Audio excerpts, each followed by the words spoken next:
Recording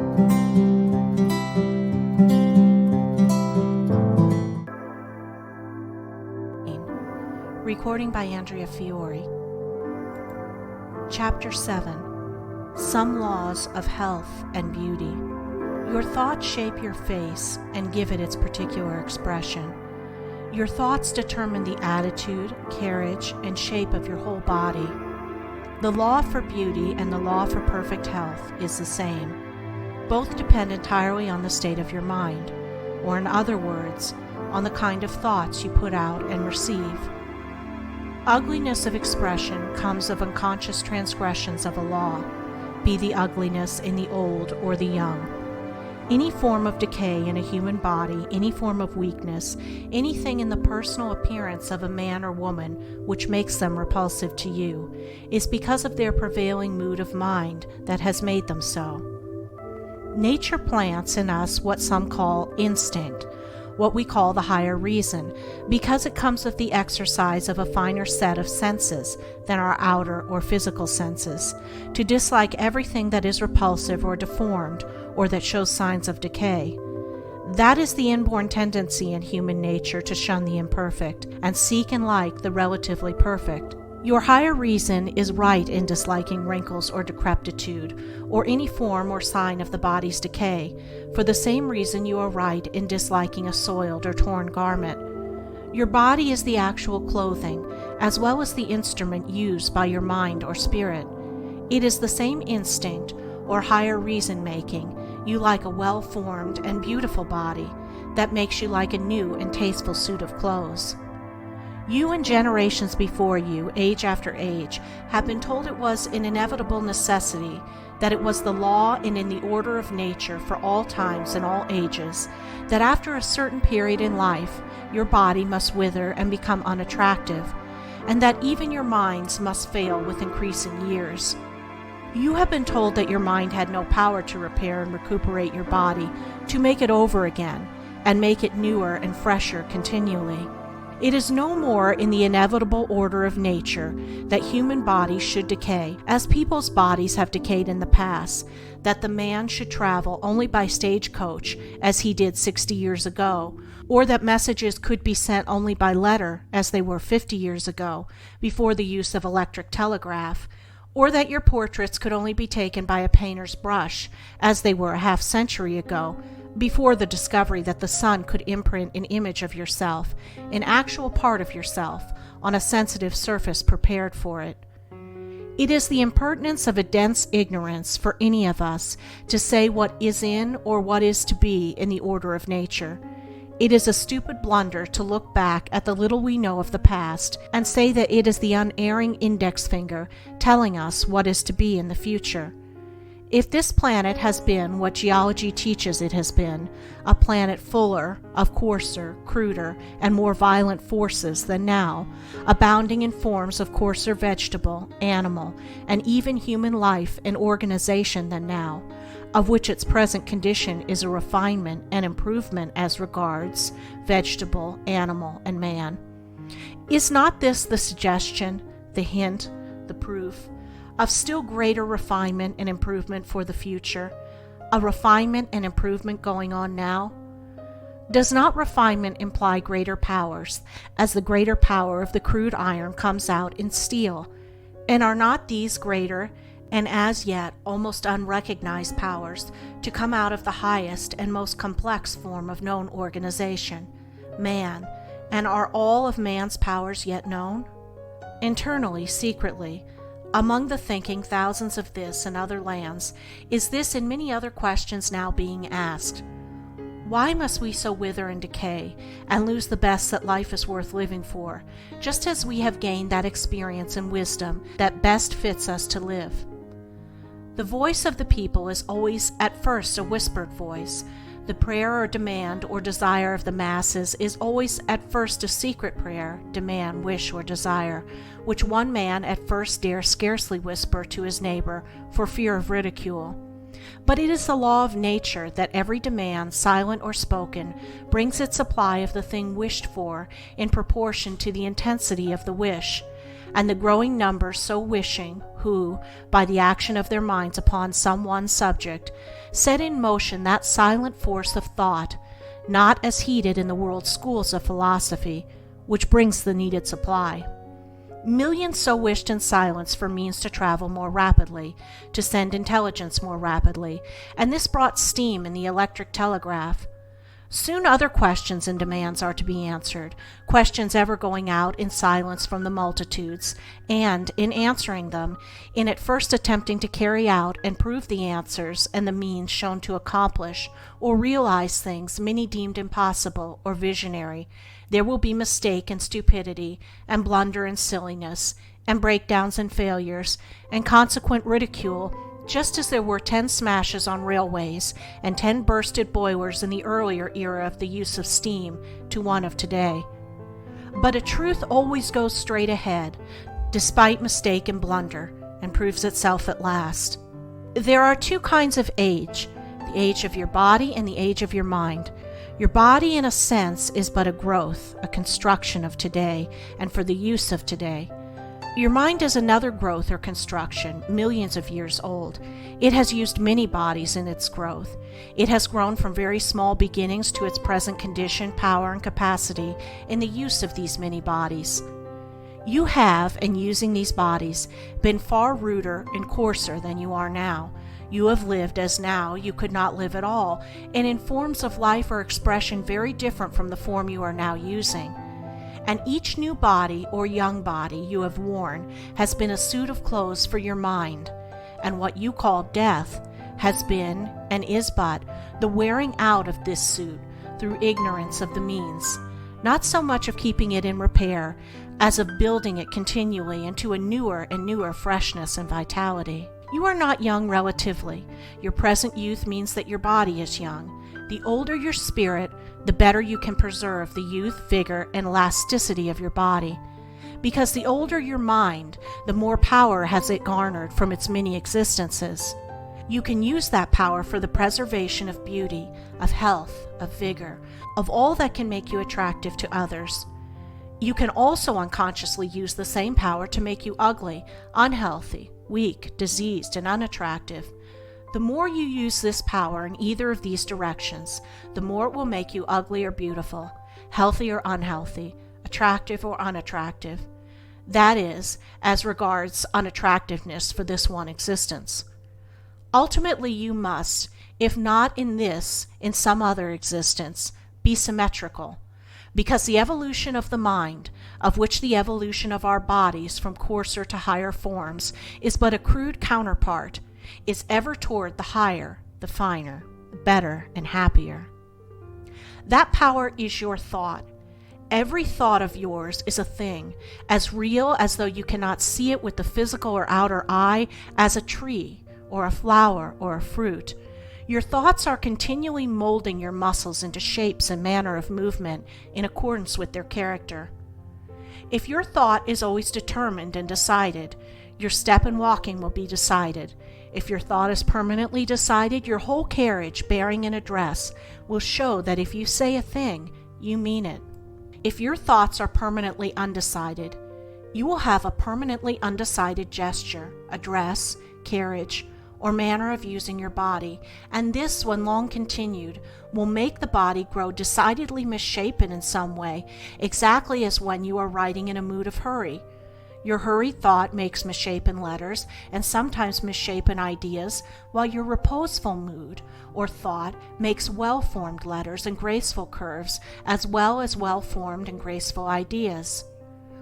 You are every day thinking yourself into some phase of character and facial expression, good or bad.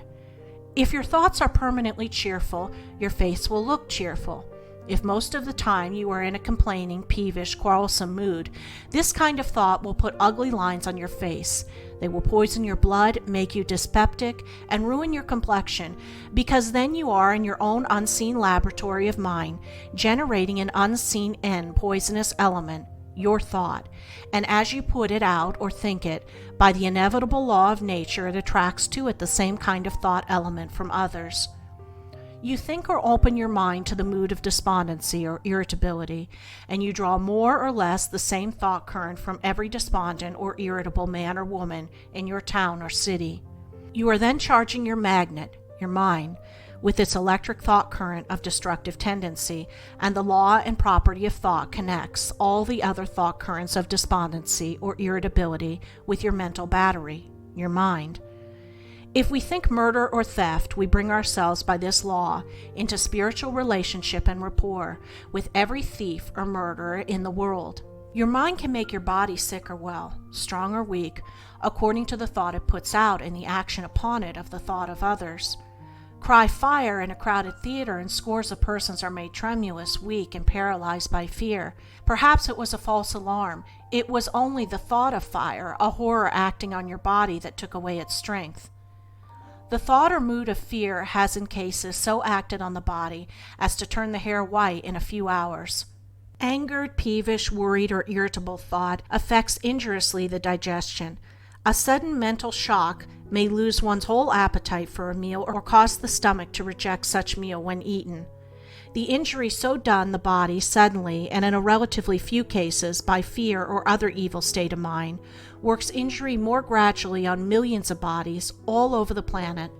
Dyspepsia does not come so much of the food we eat as of the thoughts we think while eating it.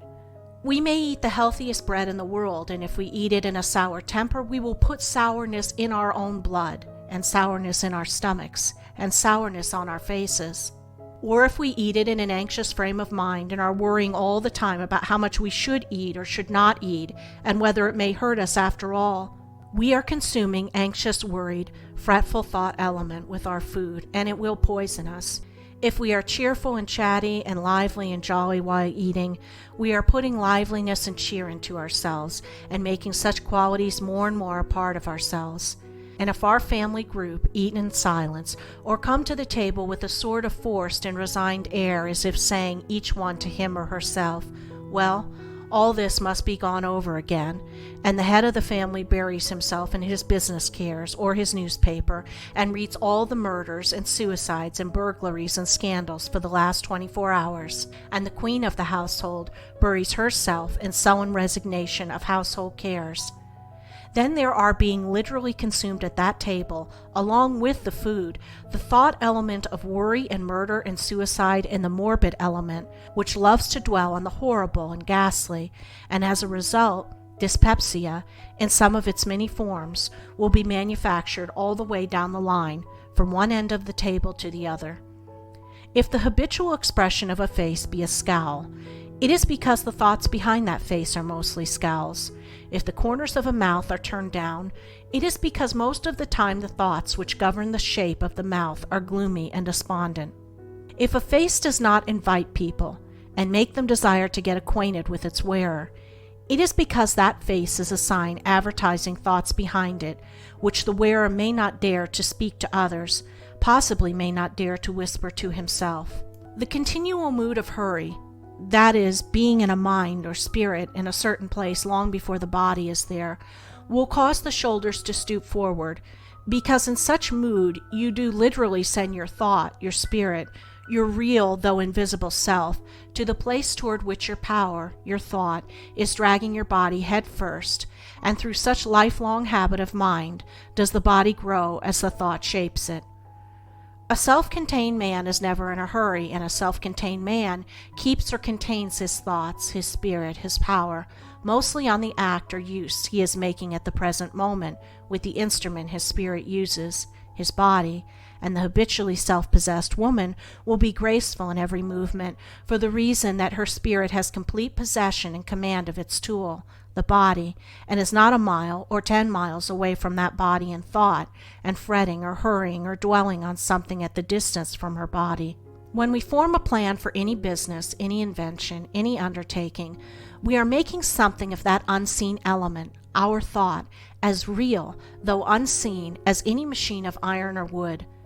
That plan or thought begins, as soon as made, to draw to itself, in more unseen elements, power to carry it out, power to materialize itself in physical or visible substance.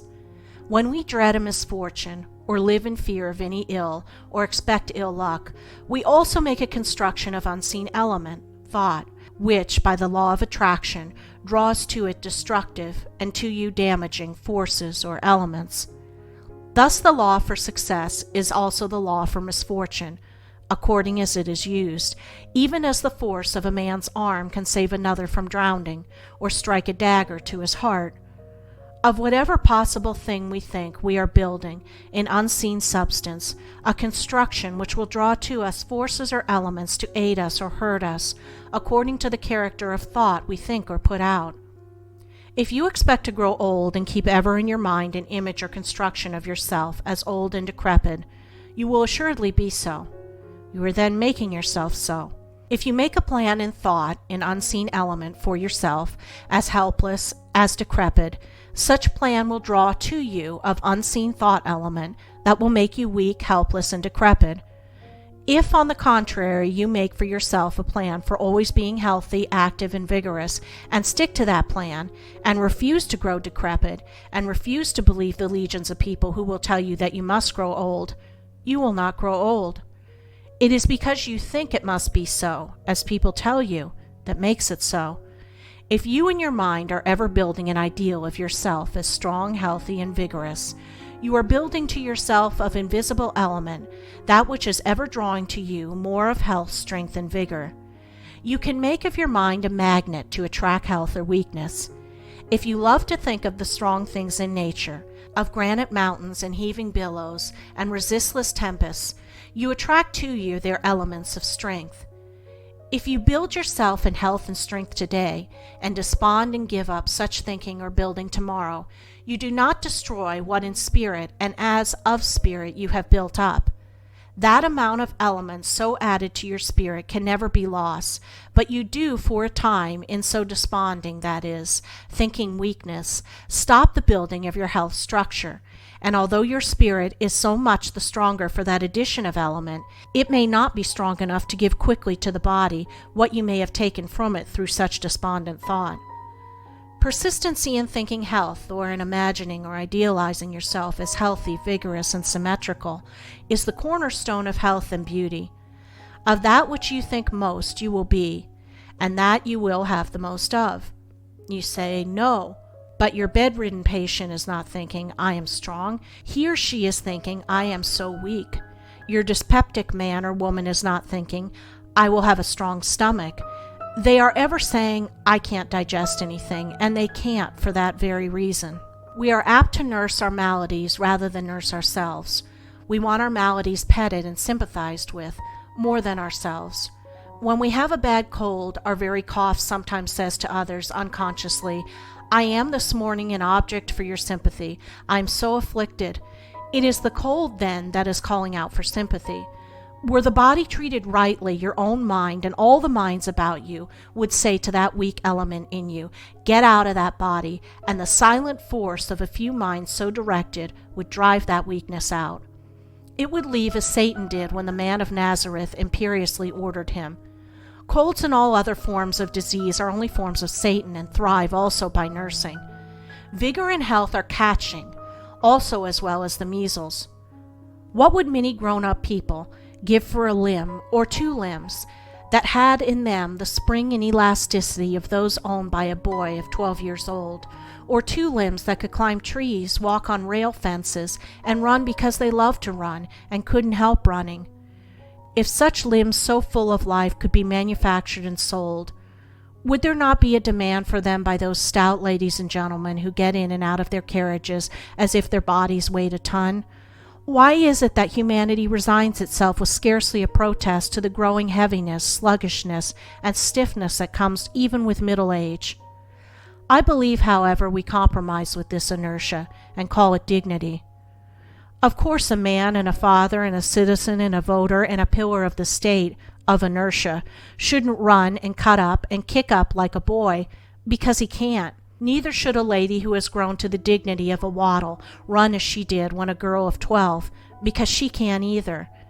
Actually, we put on our infirmities as we would a mask and hobble around in them saying, this is the thing to do because we can't do anything else.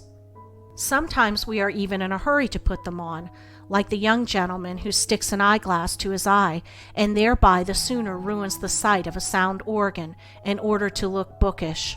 There are more and more possibilities in nature, in elements, and in man and out of man, and they come as fast as man sees and knows how to use these forces of nature in himself. Possibilities and miracles mean the same thing. The telephone sprung suddenly on our folks of 200 years ago would have been a miracle and might have consigned the person using it to the prison or the stake. All unusual manifestations of nature's powers being then attributed to the devil, because the people of that period had so much of the devil or cruder element in them as to insist that the universe should not continually show and prove higher and higher expressions of the higher mind for man's comfort and pleasure. End of chapter 7. Recording by Andrea Fiore.